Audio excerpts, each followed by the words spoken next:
샬롬, 주님의 이름으로 안부를 전합니다. 우리는 지금 특별 새벽 기도 가운데 있습니다. 고난주간 이틀째이고요.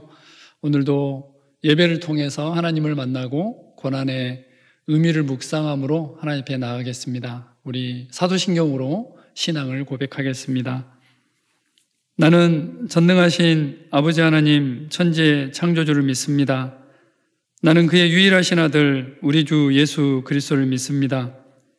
그는 성령으로 잉태되어 동정녀 마리아에게서 나시고 본디오 빌라도에게 고난을 받아 십자가에 못 박혀 죽으시고 장사된 지 사흘 만에 죽은 자 가운데서 다시 살아나셨으며 하늘에 오르셔 전능하신 아버지 하나님 우편에 앉아 계시다가 거기로부터 살아있는 자와 죽은 자를 심판하러 오십니다. 나는 성령을 믿으며 거룩한 공교회와 성도의 교제와 죄를 용서받는 것과 몸의 부활과 영생을 믿습니다. 아멘. 우리 찬양함으로 하나님 앞에 나아가겠습니다.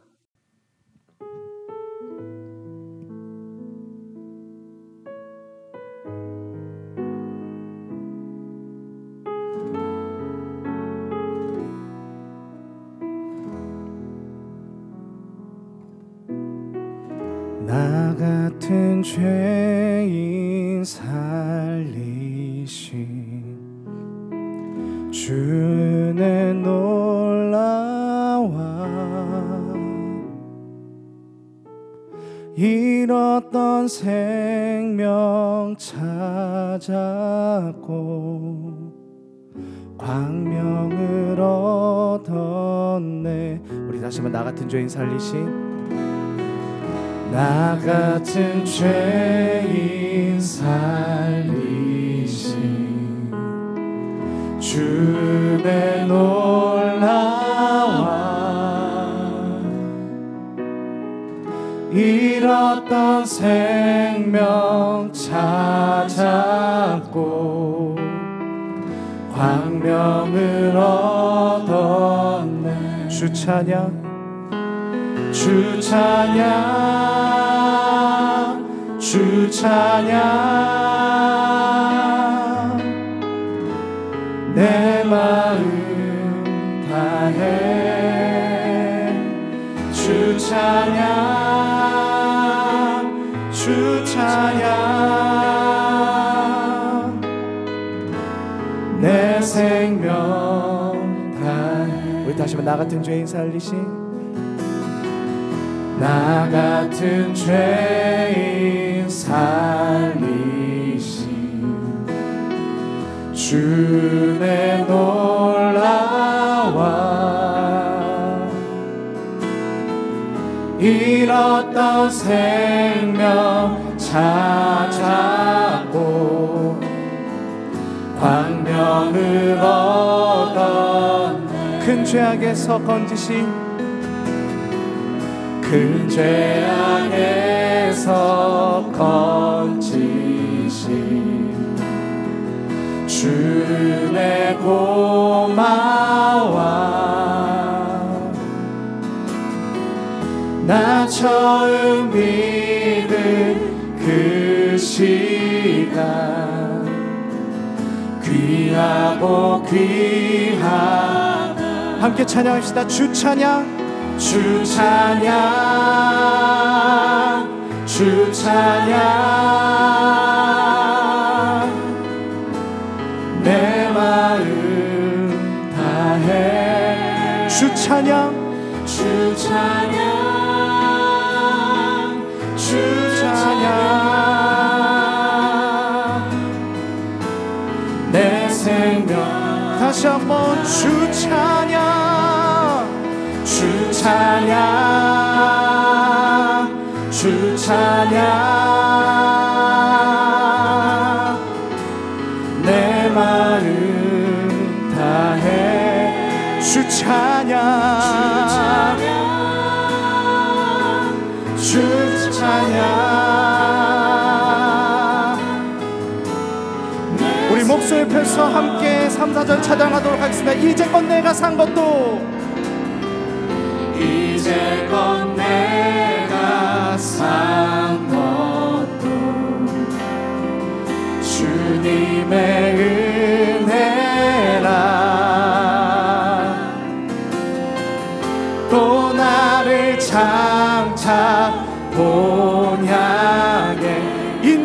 주시리 인도해 주시리 거기서 우리 영원히 거기서 우리 영원히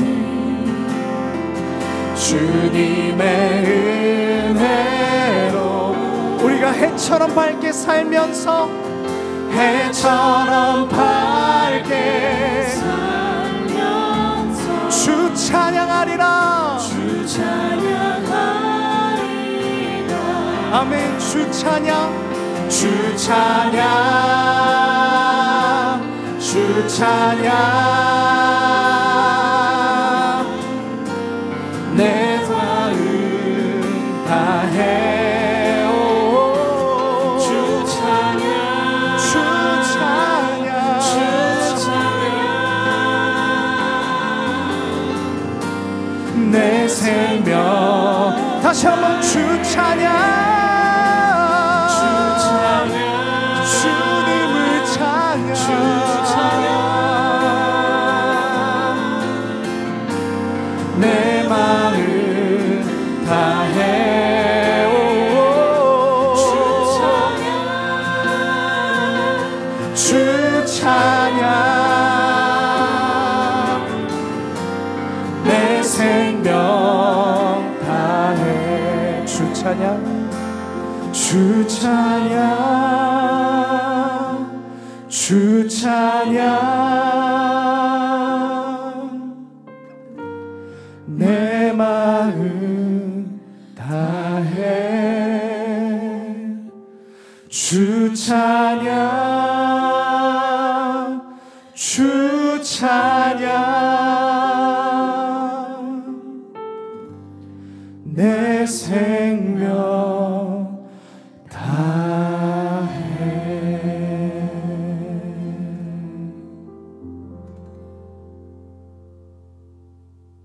오늘 함께 나눌 하나님의 말씀은 야고보서 2장 말씀입니다. 야고보서 2장 중에 1절과 15절, 16절 말씀을 제가 봉독해 드리겠습니다.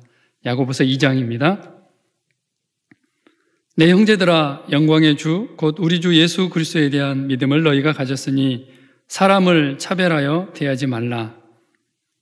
만일 형제나 자매가 헐벗고 일용할 양식이 없는데 너희 중에 누구든지 그에게 이르되 평안히 가라, 덥게 하라, 배부르게 하라 하며 그 몸에 쓸 것을 주지 아니하면 무슨 유익이 있으리요. 아멘. 하나님 감사합니다. 종료주의를 지나 고난주간 예수 그리스도의 고난을 묵상하는 특별한 시간과 기간을 갖고 있습니다. 우리의 죄를 대신하시기 위해 친히 고난을 당하신 예수 그리스도의 놀라운 사랑과 은혜를 더욱더 깊이 있게 깨닫게 하시고 그 사랑을 받은 우리가 이 세상을 어떻게 살아나가야 될지 또 다른 사람들에게 어떻게 사랑을 전달해야 될지 결단하고 헌신하는 아침 기도가 되게 하여 주시옵소서. 예수 그리스도의 이름으로 기도합니다. 아멘. 우리는 특별 고난주간 기간을 맞이하여서 야고보서 말씀을 함께 나누고 있습니다. 야고보서는 야고보 사도가 12지파에 있는 성도들에게 편지를 쓰고 있는 내용입니다. 특별히 예수님을 믿은 초대교회 성도들은 많은 고난 가운데 있었습니다. 그들은 여러 가지 핍박과 고난 그 속에 있었는데 야고보 사도는 이 성도들에게 예수 그리스도의 사랑 또 위로를 전하면서 어떻게 이 고난을 이겨나가야 될지에 대해서 함께 나누고 있습니다. 우리는 지난 시간에 야고보서 1장 2절부터 4절에 있는 형제들아 너희가 여러 가지 시험을 만나거든 온전히 기쁘게 여기라라는 말씀, 또 그 시련과 고난은 인내를 이룬다는 말씀을 함께 나눴습니다.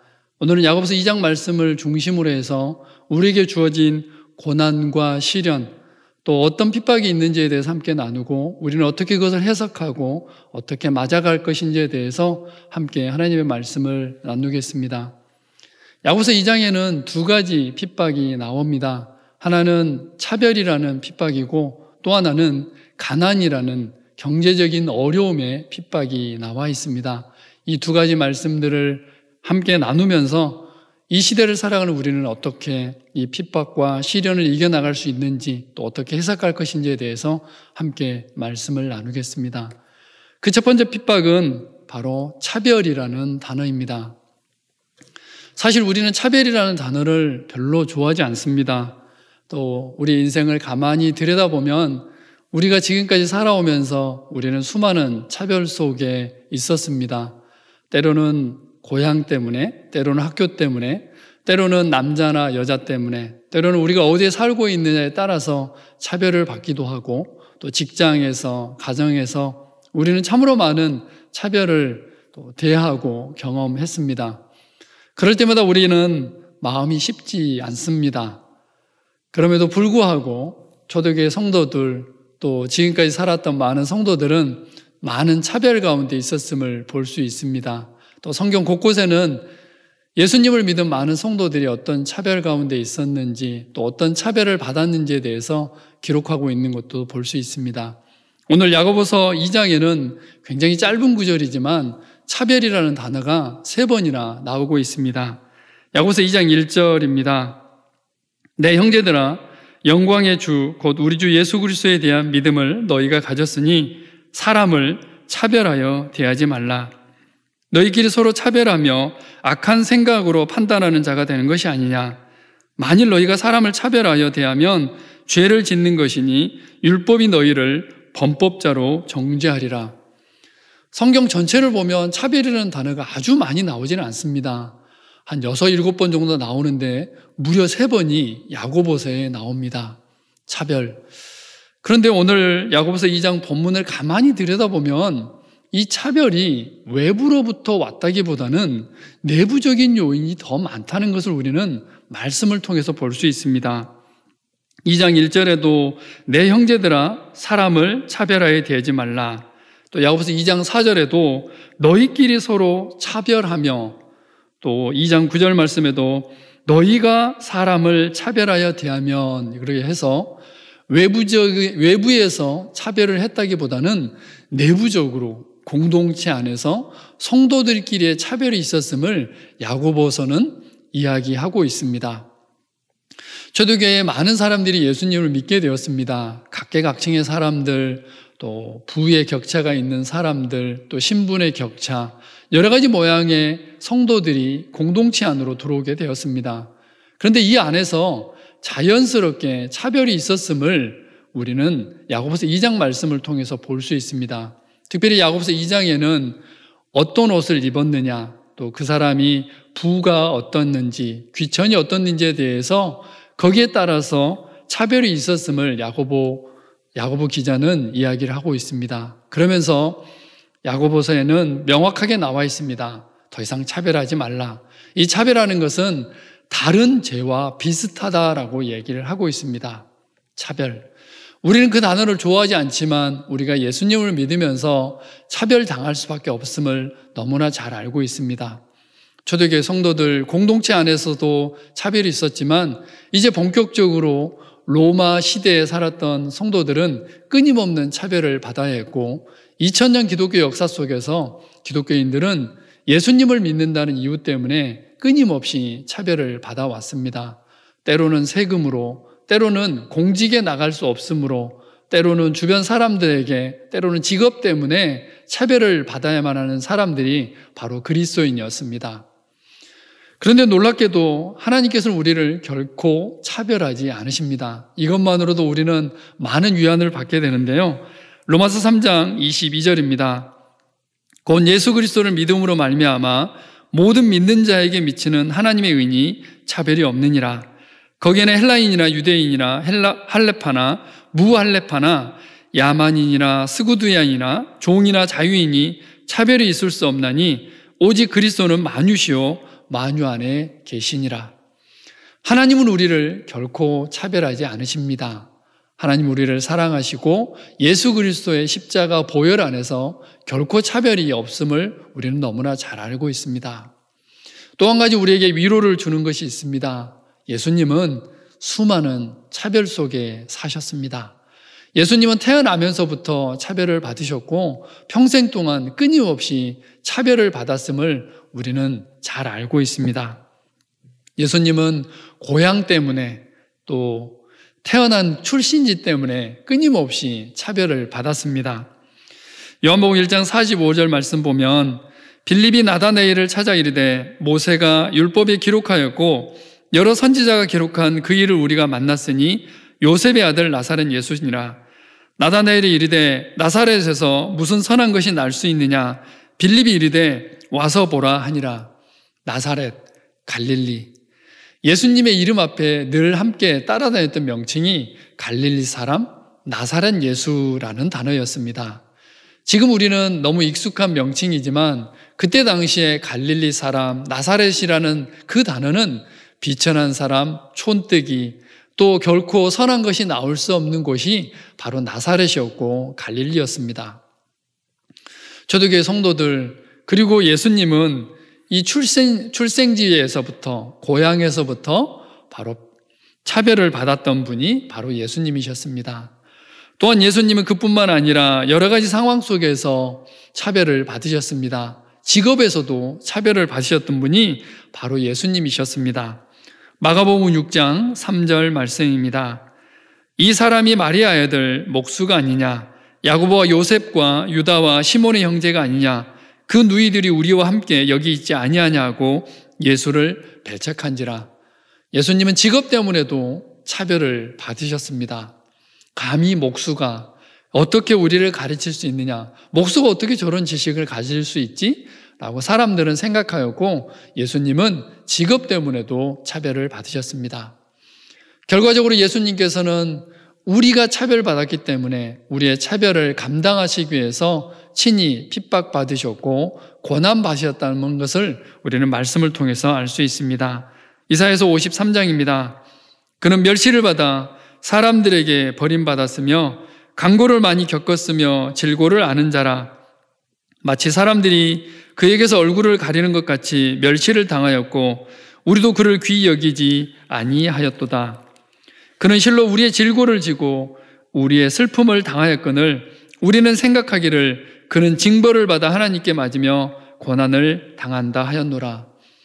예수님의 일생을 보면 차별로 시작하였고 고난과 핍박과 질고로 마무리하고 있음을 우리는 잘 알고 있습니다. 심지어 예수님께서는 재판 받으실 때도, 마지막 재판을 받으실 때도 차별을 받으셨습니다.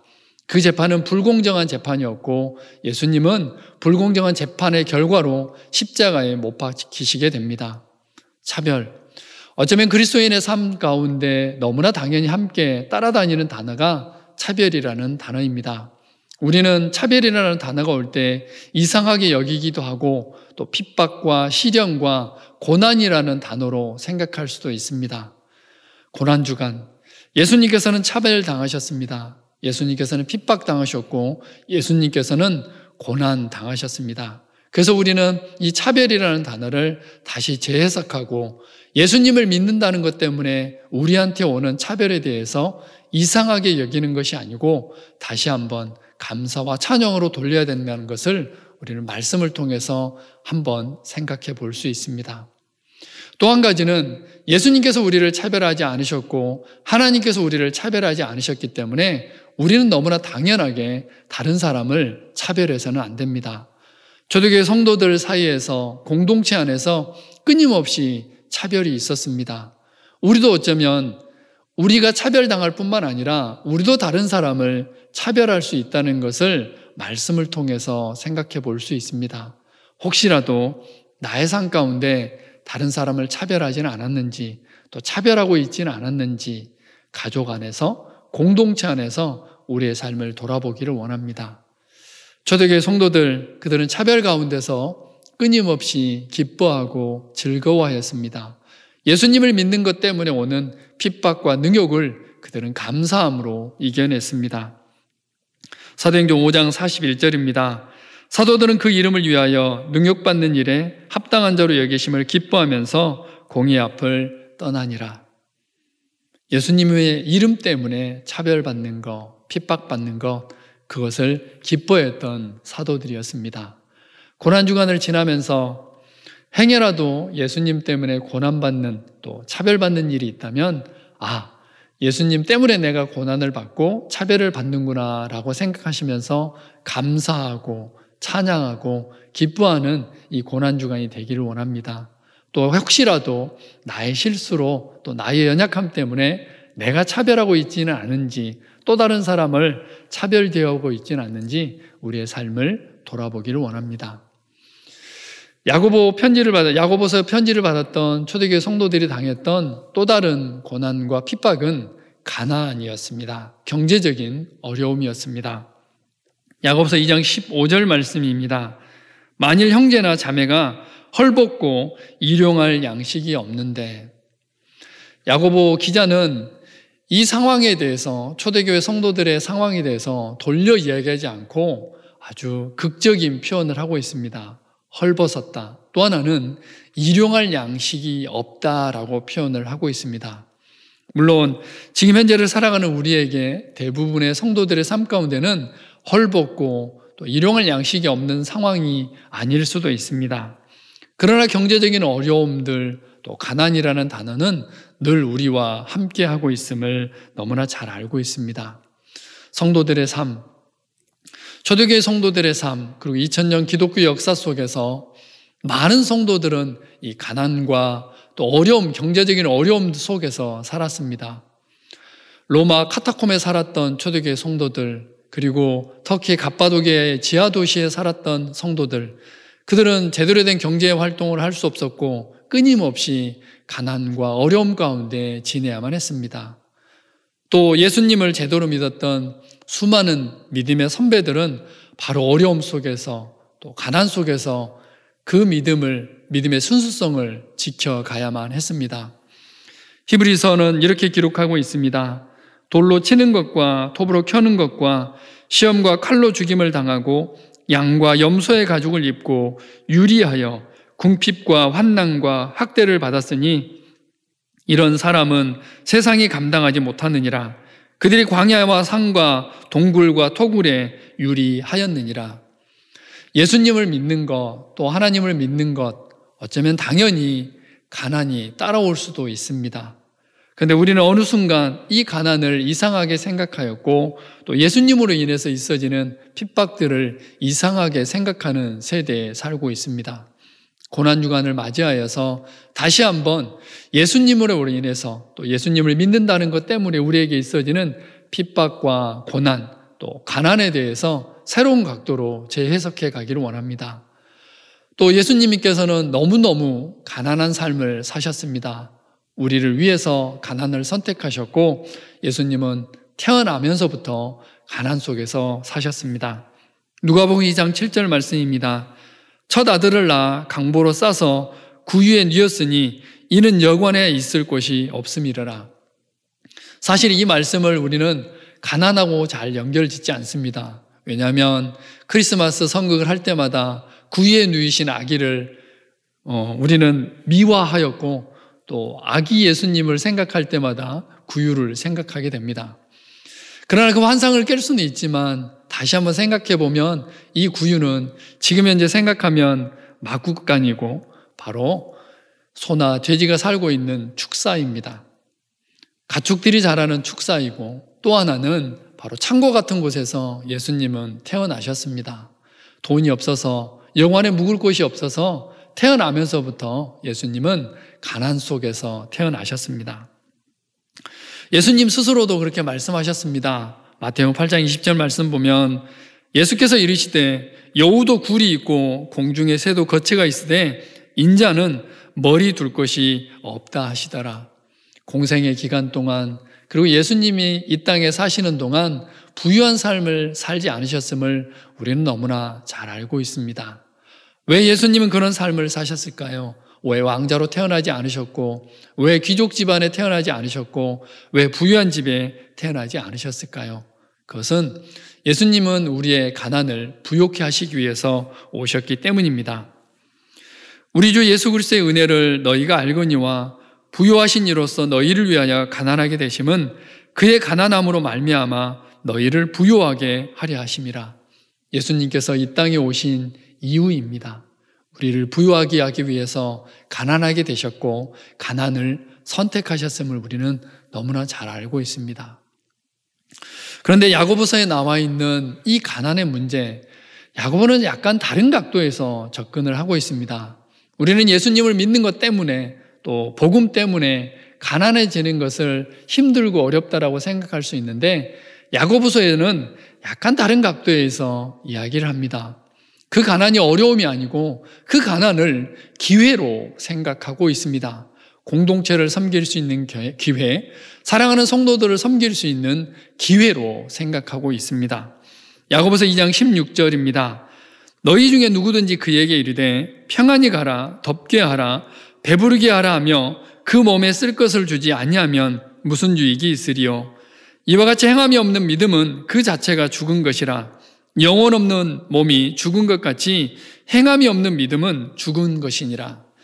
야고보서를 읽을 때마다 우리의 마음을 참 힘들게 하는 구절이 지금 함께 읽은 구절입니다. 그래서 내가 예수님을 믿는다 하고 행함이 없으면 그 자체가 죽은 것이라고 했는데라고 하면서 우리 믿음의 또 양심의 가책을 받을 때가 참 많이 있습니다. 그러나 문맥적으로 보면 바로 야고보서 2장 16절 2절에 우리가 함께 봤던 야고보서 2장 15절이 있습니다. 만일 형제나 자매가 헐벗고 일용할 양식이 없는데 그러면서 행함이 없는 믿음은 그 자체가 죽은 것이다라고 야고보서는 기록을 하고 있습니다. 공동체 안에 있는 어느 정도 재산이 있는 사람들, 또 나눠줄 것이 있는 사람들에 대해서 야고보는 이야기합니다. 형제나 자매의 필요가 있다면 나눠주십시오. 섬길 기회입니다. 또 하나님께 상급을 받을 수 있는 기회입니다라고 야고보는 이야기합니다.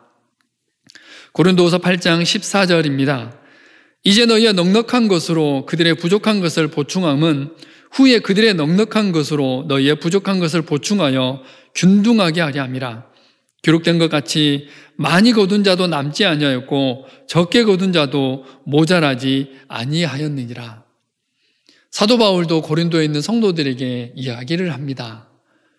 또 2000년 기독교 역사 속에 예수님을 믿는 수많은 사람들, 또 그 속에는 늘 가난한 사람들이 있었습니다. 예수님께서도 이 부분은 말씀하셨습니다. 가난한 자는 늘 너희와 함께 할 것이다.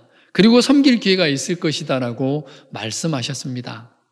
어떤 의미에서 가난은 고난과 핍박이라기보다는 우리가 섬길 수 있는 기회로 봐야 되고 또 우리가 어떻게 섬겨야 될지 공동체를 또 사랑하는 지체들을 어떻게 섬겨야 될지 하는 각도로 새로운 각도로 봐야 됨을 우리는 알 수 있습니다.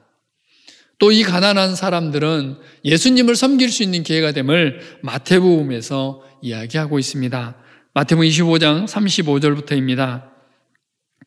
내가 줄일 때에 너희가 먹을 것을 주었고 목마를 때에 마시게 하였고 나그네 되었을 때에 영접하였고 헐벗었을 때에 옷을 입혔고 병들었을 때에 돌보았고 옥에 갇혔을 때에 와서 보았느니라. 이에 의인들이 대답하여 이르되 주여 우리가 어느 때에 주께서 줄이신 것을 보고 음식을 대접하였으며 목마르신 것을 보고 마시게 하였나이까. 어느 때에 나그네 되신 것을 보고 영접하였으며 헐벗으신 것을 보고 옷 입혔나이까. 어느 때에 병드신 것이나 옥에 갇히신 것을 보고 가서 배웠나이까 하리니 임금이 대답하여 이르되 내가 진실로 너에게 이르노니 너희가 여기 내 형제 중에 지극히 작은 자 하나에게 한 것이 곧 내게 한 것이니라 하시고, 주변에 있는 연약한 지체를 섬기는 것, 가난한 사람을 섬기는 것, 병든 자를 섬기는 것, 이것은 곧 예수님을 섬기는 것이고 또 하나님을 섬기는 것이라는 것을 예수님께서는 우리에게 말씀하셨습니다. 야고보서가 기록될 때 같이 헐벗고 또 일용할 양식이 없는 상태는 아닙니다. 그럼에도 불구하고 우리는 주변에 있는 지체들을 다시 한번 돌아봐야 됨을 야고보서를 통해서 한번 생각하게 됩니다. 고난주간, 또 야고보서를 통해서 우리는 핍박과 고난에 대해서 다시 한번 생각하고 있습니다. 고난주간을 지나면서 나는 어떻게 사랑하는 지체를 섬겨갈 것인가? 차별이 없는 시대, 그리고 차별 없이 공동체를 섬겨가는 것, 주변 사람을 섬겨가는 것, 또 가족 공동체를 섬겨가는 것이 필요함을 우리는 고난주간을 통해서 다시 한번 결단합니다. 또 한 가지, 우리 주변에 혹시라도 경제적인 필요가 있는 지체가 있지는 않은지, 또 힘들고 어려운 상황을 지나가고 있는 지체가 있지는 않은지 우리는 섬겨야 됨을 다시 한번 생각하게 됩니다. 야고보 기자는 이야기합니다. 행함이 없는 믿음은 그 자체가 죽은 것이라. 나의 섬김을 필요로 하고 있는 지체가 있다면 지금 또 오늘 또 이 고난주간을 지나면서 섬겨가기를 원합니다. 그래서 예수님의 손과 발이 되어져서 하나님의 나라를 섬기고 예수님을 섬기고 공동체를 섬기는 의미 있는 고난주간이 되기를 원합니다. 야고보서 1장 2절로 4절 말씀에 야고보는 다시 한번 기록합니다. 내 형제들아, 너희가 여러 가지 시험을 만나거든 온전히 기쁘게 여기라. 이는 너희 믿음의 시련이 인내를 만들어내는 줄 알미라. 인내를 온전히 이루라. 이는 너희로 온전하고 구비하여 조금도 부족함이 없게 하려 함이라. 차별 그리고 가난, 이것은 우리로 하여금 인내를 이루게 하고 온전하고 구비하여 조금도 부족함이 없게 합니다. 고난주간을 통해서 우리에게 있는 고난에 대해서 재해석하고 다시 한번 그 고난을 통해서 또 다른 사람들을 섬겨가는 의미 있는 고난주간이 되기를 주님의 이름으로 부탁을 드립니다. 하나님 감사합니다. 우리에게 고난을 주셔서 인내를 이루게 하시고 또 그 고난을 통해서 사랑하는 공동체를 섬기게 하시고 지체를 섬기게 하시고 또 다른 사람을 섬길 수 있는 기회를 주심을 인해서 감사와 찬양을 드립니다. 무엇보다 더 감사 없는 것은 예수님께서 먼저 차별당하셨고 예수님께서 먼저 가난하게 사셨고 이제 이 차별과 가난을 통해서 우리를 부욕해 하셔서 또 다른 사람을 섬길 수 있는 자리로 우리를 불러주셔서 감사합니다. 고난주간을 통해서 차별하지 않고 고난주간을 통해서 또 다른 지체를 섬겨가는 우리의 삶이 되게 하여 주시옵소서. 그래서 하나님을 섬기고 하나님의 나라를 섬기고 예수 그리스도를 섬기는 특별한 시간이 되어줄 수 있도록 역사하여 주시옵소서. 지금은 우리 주 예수 그리스도의 은혜와 하나님 아버지의 무한하신 사랑하심과 성령님의 교통하심 역사가 예수 그리스도를 닮아 섬기고 사랑하는 성도들을 세워가기를 원하는 사랑하는 주의 백성들을 머리머리 위에 지금으로부터 영원토록 함께 하시기를 간절히 축원하옵나이다. 아멘. 이 시간을 함께 기도하겠습니다. 함께 주신 말씀 생각하시면서 기도하시고요. 또 코로나19와 관련돼서 있어지는 기도 제목들을 가지고 함께 기도하겠습니다. 우리 음악에 맞춰서 함께 기도하시겠습니다.